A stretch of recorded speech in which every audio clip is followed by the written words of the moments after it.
Hello student, last video में हमने frog culture के बारे में पढ़े थे। उसमें हमने उसके artificial feeding, then pond design और वाटर क्वालिटी और क्वांटिटी के बारे में पढ़े थे। Now next is harvesting.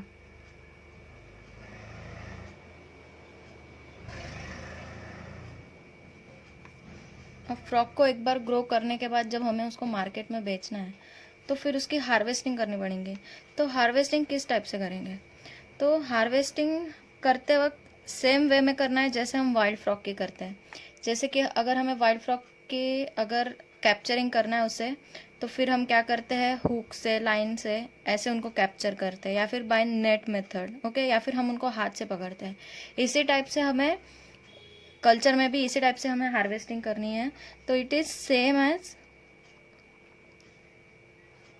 Capturing wild frog. जिस टाइप से वाइल्ड फ्रॉग कैप्चर करते हैं उसी टाइप से इसे भी कैप्चर करना है। The technique for collection and harvesting the pond culture bull frog are the same as those use in the capturing wild frog. This method includes, अब ये मेथड में this method includes nets, hand capturing,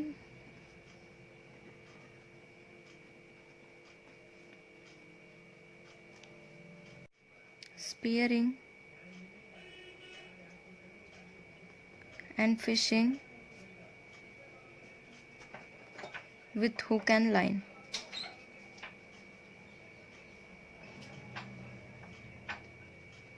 तो ये method है जिससे कि frog को capture कर सकते हैं by netting, by hand capturing और by spearing and fishing with hook and line. जिस टाइप से फिशिंग करते हैं हुक लगा के, वही टाइप से। Then again hook is baited with, अब अगर हम हुक लगा रहे हैं नेट से तो डायरेक्ट नेट कैप्चरिंग हो जाएंगे, हाथ से भी हम डायरेक्ट कैप्चर कर सकते हैं। स्पीयर से हमें बस उन्हें मारना है, एम लेके उन्हें मारना है। लेकिन अगर फिशिंग टेक्निक यूज़ कर रहे हैं, ठीक है, fishing with hook and line, तो हमें बीट लगाना पड़ेगा।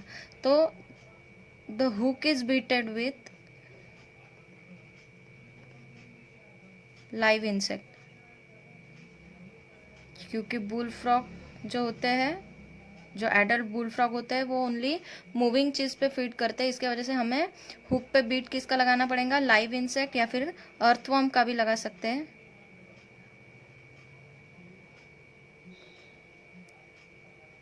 और आर्टिफिशियल ल्यूर्स। आर्टिफिशियल ल्यूर्स का मतलब होता है कि जैसे लाइव इंसेक्ट अर्थवर्म है, वैसे आर्टिफिशियल ल्यूर्स है ने, इसका मतलब होता है कि जो छोटा छोटा सा कोई भी कपड़े का या फिर वूल का, यान का टुकड़ा लेके उस पर लगा देते हैं, ताकि फ्रॉग ऐसा एज्यूम कर सके कि कोई खाने की चीज़ है और वो फिर हुक में फंस जाए। तो it is a piece of red cloth, a piece of red cloth और yarn.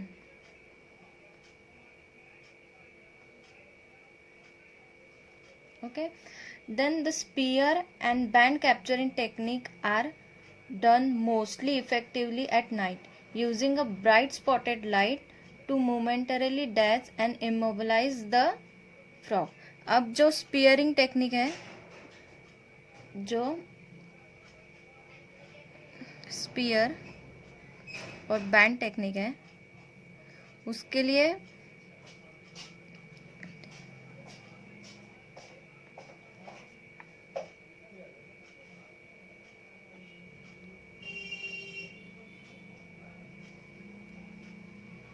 इसके लिए क्या होता है कि जो अच्छा टाइम होता है वो नाइट में होता है। तो क्या करते हैं, नाइट के टाइम में एक ब्राइट स्पॉटेड लाइट लेते हैं, उसको पानी में मूव करते हैं।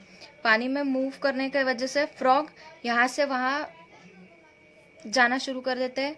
उसके वजह से क्या कर लेते हैं, स्पीयर से या फिर बैंड टेक्निक से उनको कैप्चर कर लेते हैं, ठीक है।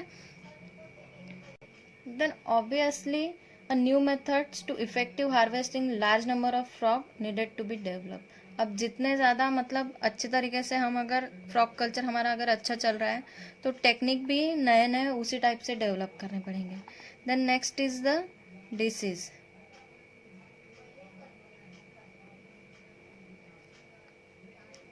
अब कल्चर कर रहे, कल्चर में डिसीज ये बहुत बड़ी प्रॉब्लम होती है। तो इनमें जो सबसे ज़्यादा डिसीज देखी जाती है वो है red leg disease.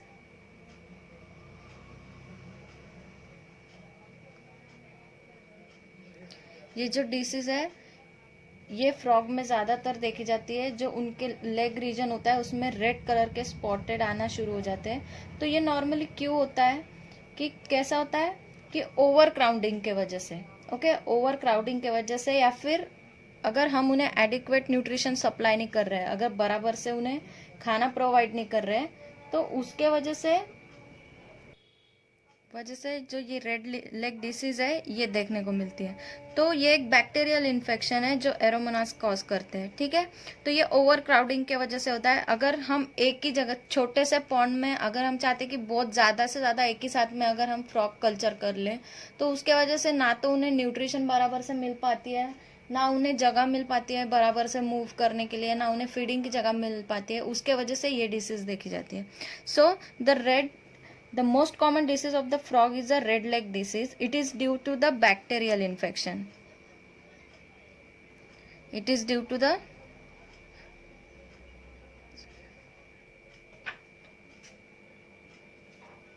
bacterial infection, that is Aeromonas. So ये क्यों होता है? It is due to the overcrowded condition. It is due to the overcrowded condition, ठीक है। ओवर क्राउडेड कंडीशन के वजह से ये जो डिसीज है वो उनमें देखने को मिलती है। So the best prevention method, अगर ये डिसीज हो गई है, अगर हमें इनको प्रिवेंट करना है तो फिर क्या करेंगे, जो इन्फेक्टेड फ्रॉग है उसको हम पॉन्ड से बाहर निकाल देंगे। जो क्योंकि ये फैलने वाली बैक्टीरियल डिसीज है, फैलने वाली डिसीज, तो जो फ्रॉग है उसको हम बाहर निकालेंगे। बाहर निकालने के बाद उसे एंटीबायोटिक से उसकी ट्रीटमेंट करेंगे।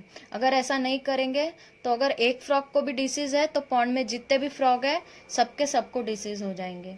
सो it is the best method कि उन्हें सीधा सीधा बाहर ही निकालेंगे। या फिर दूसरी मेथड ऐसी होती है कि सभी फ्रॉग्स को बाहर निकाल के उनकी पहले ट्रीटमेंट करके, और जो पॉन्ड होता है पॉन्ड में, अब वो पॉन्ड में रहने की वजह से वो पानी भी पूरा खराब हो गया, उसके वजह से पॉन्ड में से उनको पूरा बाहर निकाल के उनके ऊपर ट्रीटमेंट करके पॉन्ड को पूरा ड्राई करने के बाद उसको सेवरल वीक्स तक उसको वैसे ही रहने देंगे।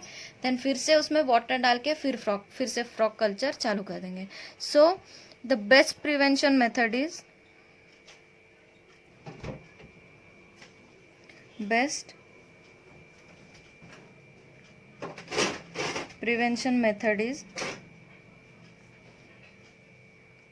to supply the adequate nutrition, उनका खाना और उनके लिए जगह, ये बहुत ज़्यादा ज़रूरी है। उनके लिए खाना और उनके जगह, अच्छे से अच्छा न्यूट्रिशन खाना उनको प्रोवाइड करेंगे और ज़्यादा से ज़्यादा स्पेस देंगे। और जो इन्फेक्टेड इंडिविजुअल है,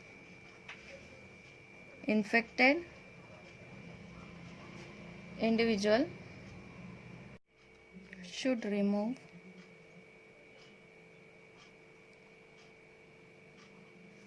and quickly treated with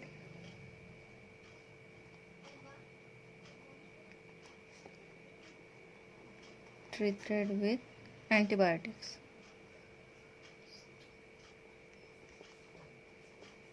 okay, infected individual रहेगा उसको जल्दी से, जितना जल्दी हो सके उतना बाहर निकाल के उसे एंटीबॉडी से उसको ट्रीट करेंगे।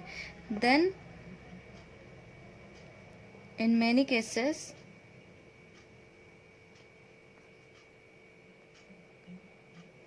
pond should be drained.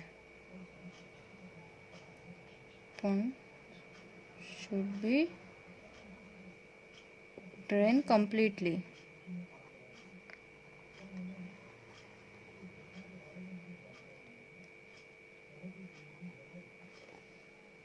Okay, in many cases it is necessary to drain the pond and allow them to dry out for a several weeks तक, जब तक वो पूरी तरीके से ड्राई नहीं हो जाता तब तक पॉन्ड को खाली रखेंगे.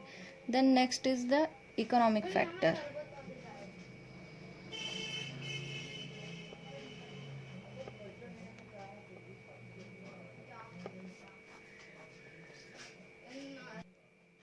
So the good management and operation skill are the critical to aquaculture enterprise.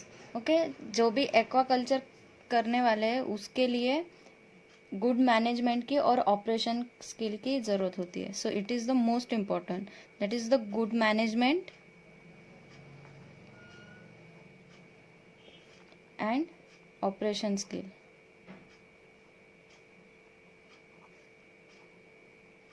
ये बहुत इम्पोर्टेंट होता है कोई भी कल्चर करने में. So the success of the aquatic farming depend largely on the cost to grow and market for the product. Okay, उसके growth के ऊपर जो भी कोई भी हम एक्वाकल्चर में जैसे कि फिश कल्चर या फिर कोई फ्रॉक कल्चर कर रहे हैं तो ये टोटली डिपेंड होता है किस पे. It's totally depend upon the cost of the growth. हमें उसको ग्रो करने के लिए कितना कॉस्ट लग रही है और मार्केट में उसकी वैल्यू कितनी है. ओके, अगर मार्केट में वैल्यू नहीं है, जिस टाइप से पहले ही बोला है कि इंडिया में फ्रॉक कल्चर ज़्यादातर प्रैक्टिस नहीं, मतलब किया ही नहीं जाता क्योंकि यहाँ पे जो फ्रॉक की वैल्यू है वो है ही नहीं. लेकिन अगर हम फिर भी हम यहाँ पे अगर फ्रॉक कल्चर करना चालू कर देंगे तो कोई फ़ायदा होने वाला है क्या? नहीं. खाने वाले ठीक है खाएंगे, लेकिन फिर भी जितना प्रॉफिट मिलता है, जैसे कि फ़िश कल्चर, फ़िश यहाँ पे सब ज़्यादा से ज़्यादा खाई जाती है तो फ़िश कल्चर करेंगे तो ज़्यादा ये मिलेगा, मार्केट वैल्यू मिलेंगे, लेकिन फ्रॉक कल्चर की नहीं मिलेंगी.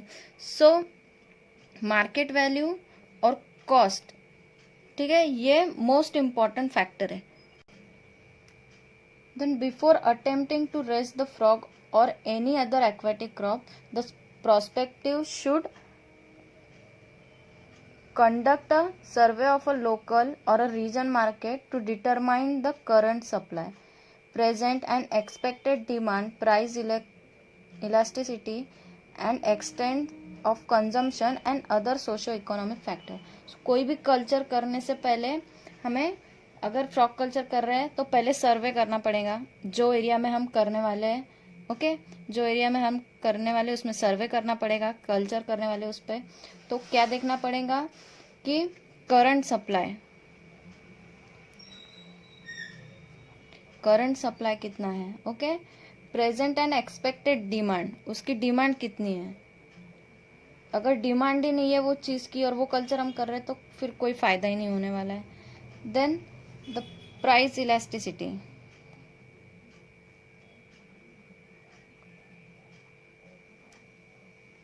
अगर हम कल्चर कर रहे हैं फ्रॉक, अगर वो फ्रॉक की वैल्यू बहुत ही ज़्यादा है, ठीक है, अगर उसकी कॉस्ट बहुत ज़्यादा है फिर भी हम कल्चर कर रहे हैं, अगर मार्केट में बेचने का और वो वैल्यू पे वो बिका ही नहीं तो फिर क्या फ़ायदे का. तो इसीलिए price elasticity. Then extent of consumption, sorry competition.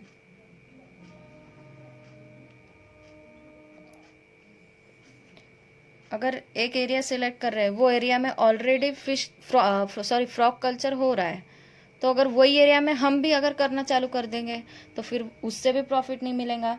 तो कंपटीशन में भी देखना पड़ेगा कि कोई अगर ऐसे एरिया में करेंगे कि जो एरिया में ज़्यादा डिमांड भी है और वो एरिया में ये होता भी नहीं है, ऐसे एरिया में. ओके, और other economics factor, other factors. Then the large number of wild frog imported into the USA state or captured locally are sold at the low price will reduce the potential profitability of the frog farming.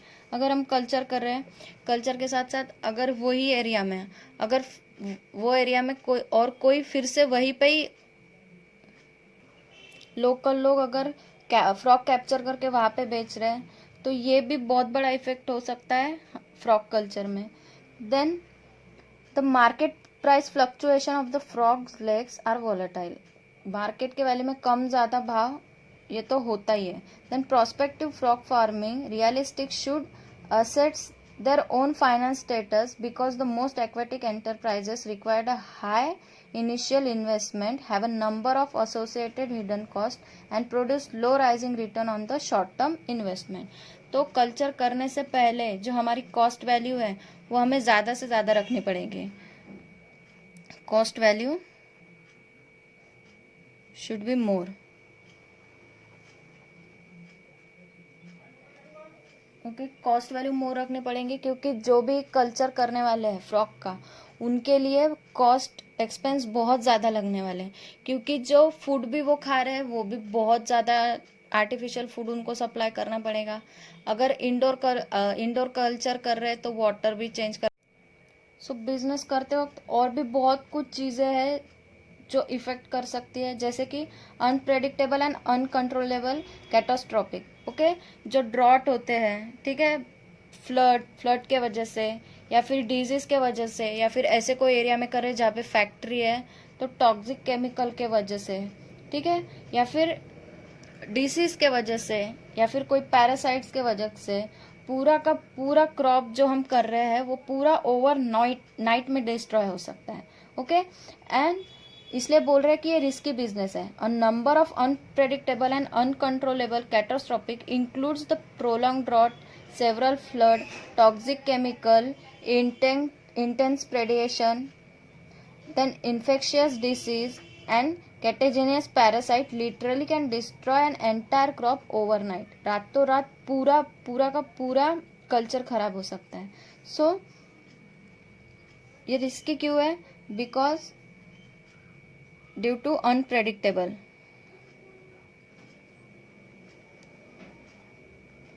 And uncontrollable.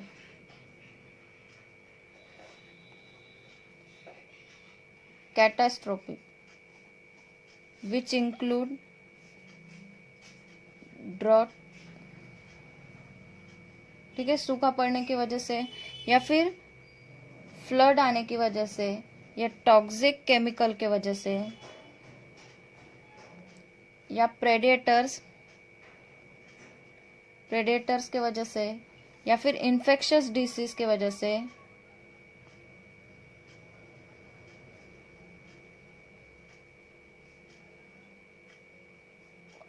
और parasite. इसके वजह से जो crop है वो पूरा का पूरा डैमेज हो सकता है. Okay, it can destroy crop overnight. So it is a very risky business.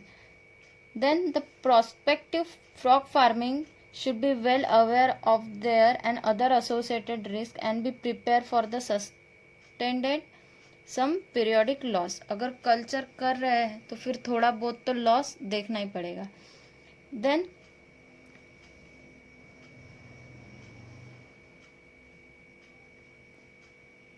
declining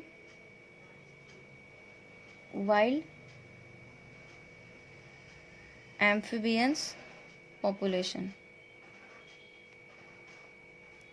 So the wild population of the frog, throats, salamander and other amphibians are declining throughout the world. So the scientists suspected the greater atmospheric ozone and increases the incidence of the ultraviolet radiation, acidic rain and the other forms of the environmental pollution. But the exact causes for the rapid disappearance of the frog and other amphibians are unknown. So the researcher fear extending of many species of the amphibian worldwide. So क्या हो रहा है कि ज़्यादा से ज़्यादा decline हो रहा है. जो फ्रॉग, थ्रोड और सैलामेंडर्स और अदर एम्फीबियंस है ये गायब होते जा रहे हैं धीरे धीरे. तो साइंटिस्ट ने ये देखा कि due to the atmospheric ozone and increasing of ultraviolet radiation जैसे कि acidic rain and other form of environmental pollution के वजह से ये जो हो रहा है एम्फीबियंस डिक्लाइन हो रहे हैं. तो इसके वजह से this decline will reduce the supply of the wild frog and the food and for the farming operation. So इसके वजह से जो फार्मिंग में है वो प्रॉब्लम आ सकती है. So it is also may impose new regulation and restriction on the frog farming enterprise. So in Virginia and most other states, it is lawful to capture and possessing no more than few wild natives, okay, amphibians for the private use and not for the sale. A permit for capturing, holding, propagation and selling of wildlife includes the amphibian is required in the most state. So इसी के वजह से जो frog culture को है ज़्यादा permission नहीं मिली है ज़्यादा देशों में कि फ्रॉग कल्चर कर सके due to the declination of the amphibians. So due to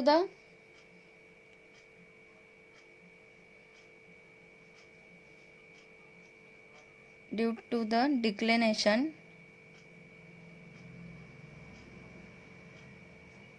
of amphibians in most of the country,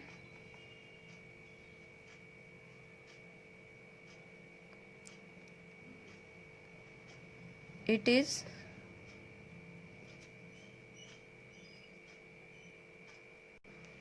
ban. Okay, that is.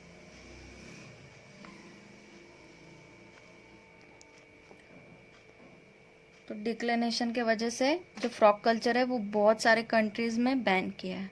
सो ये टॉपिक फ्रॉग कल्चर हमारा यहाँ पे ख़त्म होता है.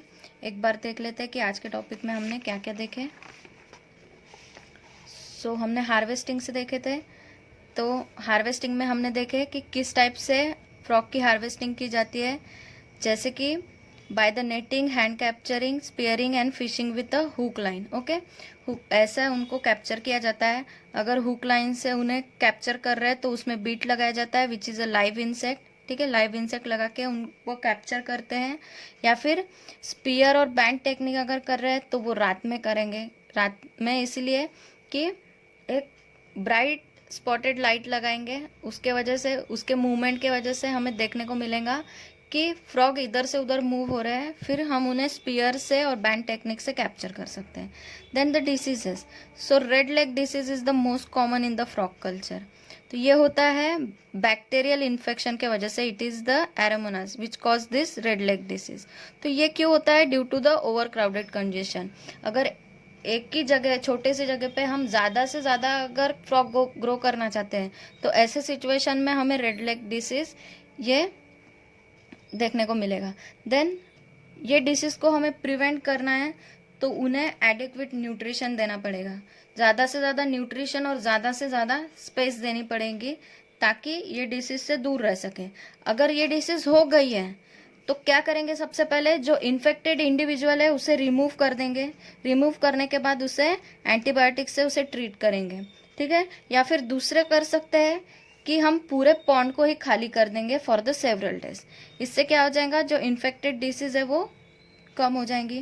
Then the economic factor. अगर हमें फ्रॉग कल्चर करना है तो उसके लिए पहले हमें good management and operation skills ये देखना पड़ेगा. तो ये किस पे डिपेंड होता है? ये कॉस्ट पे डिपेंड होता है और मार्केट वैल्यू पे. अगर जो जगह पे उसकी वैल्यू नहीं है, अगर जो जगह पे उसकी वैल्यू नहीं है फिर भी हम अगर वहाँ पे उसका कल्चर कर रहे हैं तो हमें कोई भी मार्केट वैल्यू नहीं मिलेंगे. तो उसके वजह से हमें उसका करंट सप्लाई, वो चीज़ की डिमांड, उस चीज़ की प्राइस, ठीक है, वो एरिया में कंपटीशन, ये सब फैक्टर हमें पहले देखना पड़ेगा फ्रॉग कल्चर करने से पहले. ठीक है, सो अगर ये कल्चर हम कर रहे हैं तो हमारी कॉस्ट वैल्यू भी इसमें बहुत ज़्यादा लगने वाली है क्योंकि उन्हें सप्लीमेंट्री फूड और आर्टिफिशियल फूड ये उनको ज़्यादा से ज़्यादा देना पड़ेगा ग्रो करने के लिए. And it is a very risky business. अब रिस्की क्यों है? अगर हम आउटडोर बिजनेस कर रहे हैं तो हो सकता है ड्रॉट के वजह से, फ्लड के वजह से या टॉक्सिक केमिकल के वजह से, प्रेडिएटर के वजह से और इन्फेक्शन, डिसीज एंड पैरासाइट के वजह से रातों रात हमारा पूरा का पूरा कल्चर खराब हो सकता है. So it is a very risky business. Then the declination of wild amphibians population. अब डिक्लिनेशन क्यों? क्योंकि ज़्यादा से ज़्यादा एम्फीबियंस है वो डिस्टिंक्ट हो रहे हैं. तो इसके वजह से जो फ्रॉग कल्चर को है वो ज़्यादातर कंट्रीज़ में बैन कर दिया गया है. So thank you.